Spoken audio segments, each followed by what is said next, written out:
যাই হোক, অনেকদিন পরে আমরা রাজপথে এসেছি নির্বাচনের পরে। অনেকের একটা প্রশ্ন যে ঐক্যের জন্য আহ্বান করেছেন আপনারা, প্ল্যাটফর্ম গড়েছেন আপনারা, আবার শেষ পর্যন্ত নাইও আপনারা। একটা প্রশ্ন আছে কি নেই? ইসলামী আন্দোলনের সম্মানিত আমির ইসলামের পক্ষে একটা বাক্সের জন্য আহ্বান করেছিল। স্টিয়ারিং এ পীর সাহেব চরমনাই ছিলেন। আমাদের শ্রদ্ধাভাজন আমির সেই জোটের স্টিয়ারিং এ ছিলেন। জোট চলতেছিল মদিনার দিকে। যখনই স্টিয়ারিং ছিনতাই করে আমেরিকার দিকে চলে গেছে, ইসলামী আন্দোলন সেখান থেকে সরে গেছে। তার মানে ইসলামী আন্দোলন বাংলাদেশ জোটে ছিল ইসলামের জন্য, বের হয়েছে ইসলামের জন্য। ইসলামী আন্দোলন বাংলাদেশ জনগণের সাথে ধোঁকাবাজি করতে পারে না, প্রতারণা করতে পারে না। ইসলামী আন্দোলন বাংলাদেশ গুপ্ত রাজনীতি করে না। ইসলামী আন্দোলন বাংলাদেশ যা মুখে বলে বাস্তবে তাই করে।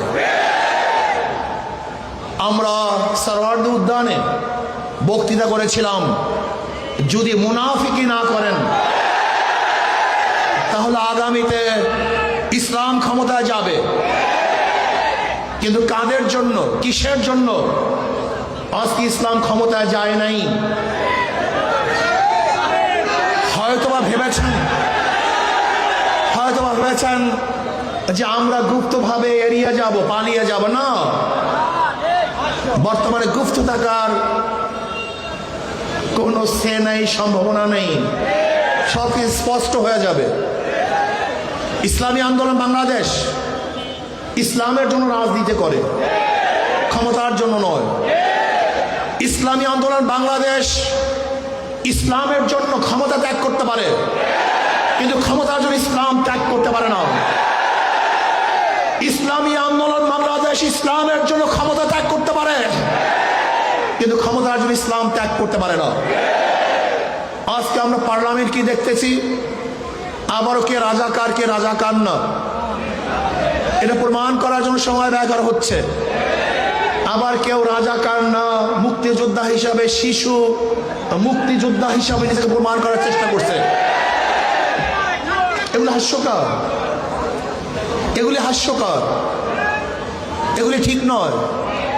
আবার কেউ মুক্তিযোদ্ধার পরিবার হিসাবে নিজেকে পেশ করছেন।